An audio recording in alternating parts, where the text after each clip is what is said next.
Sacred space in witchcraft. Sacred space means different things to different people. So really, the only way I can get around that is to tell you what it means to me. Sacred space is an enclosure we create, if you like, an artificial bubble in mundane reality, inside which we create an environment that is conducive to whatever type of ritual work or crafting work we plan on doing. Now there are a lot of different methods in different traditions on creating sacred space. A lot of different names too. For the average Neopagan Wiccan, circle casting is the term that springs to mind. But circle casting is not exactly what the traditional witch or cunning folk or traditional crafter would call the setting up of their sacred space. The reason for this is down to good old-fashioned history, and the fact that crafters are not likely to use terms that have been borrowed from other places.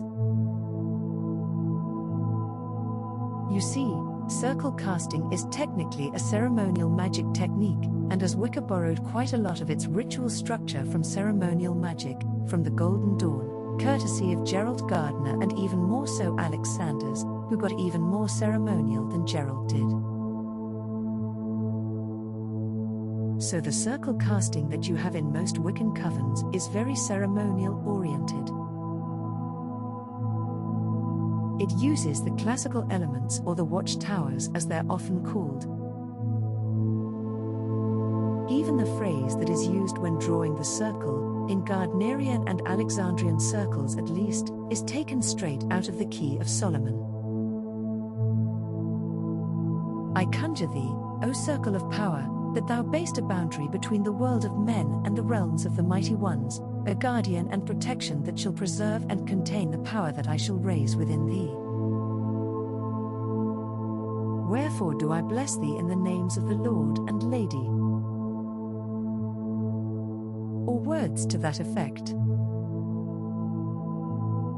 So, it's very much about creating a barrier, a boundary within which you can work.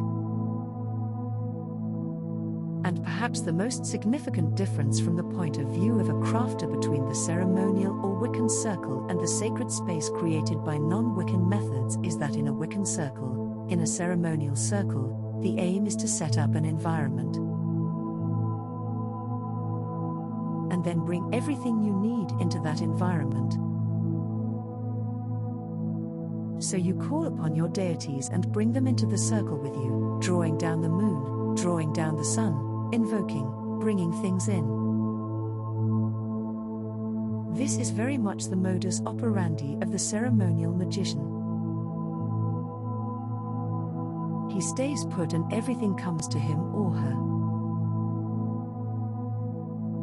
In traditional crafting, it actually works the other way around.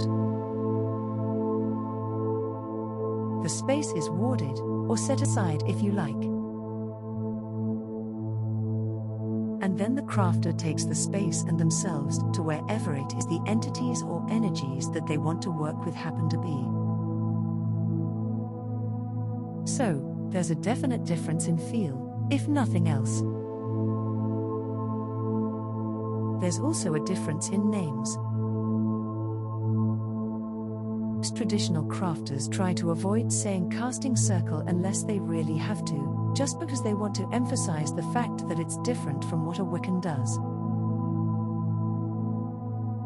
Names that you might find being used for creating sacred space, warding the space, laying a compass, ploughing the bloody acre, raising the hedgerow, lots of different terms like that, which tend to be very physical-sounding descriptive terms.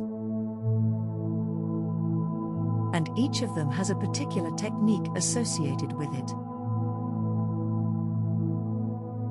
Some are used predominantly by a particular tradition, and some are more generic.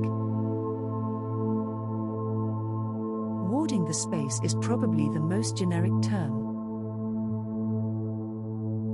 It covers all the techniques for doing this. And it just involves essentially, and there are traditional crafters that are going to hate me saying this, casting a circle by another name.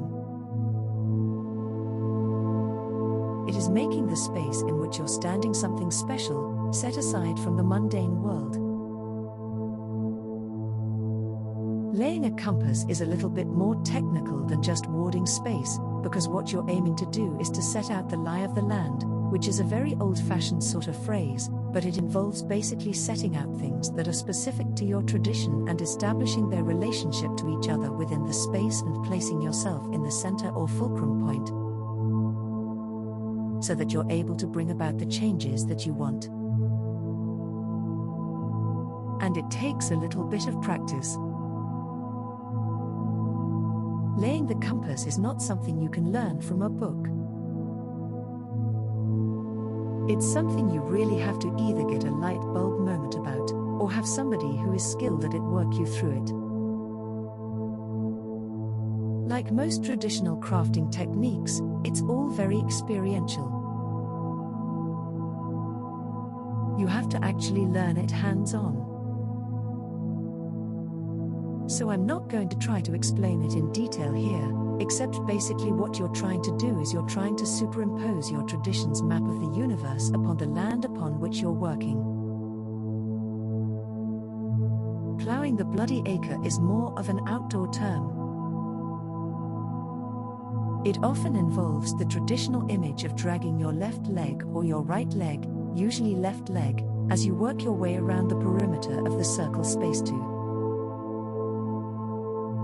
establish a boundary marker, if you like.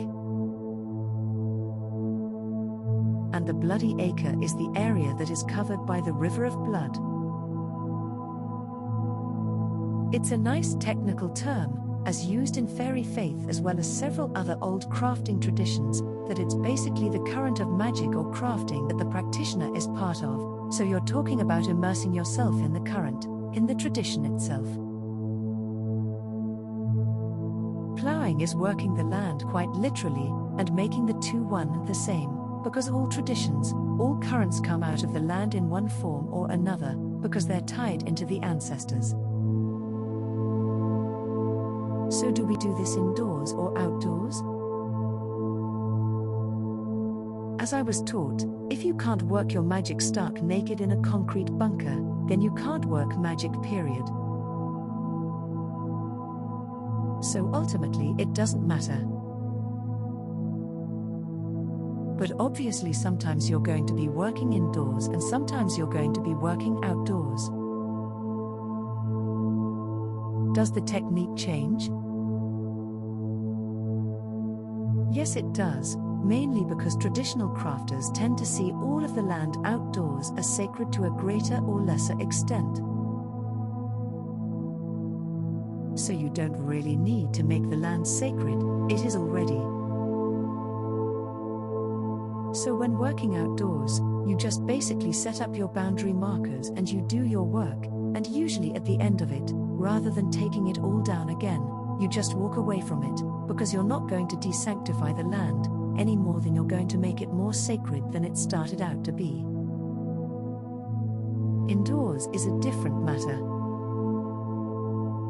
If you work in a temple, then you're going to build up a similar sort of effect over the years in your temple space as well.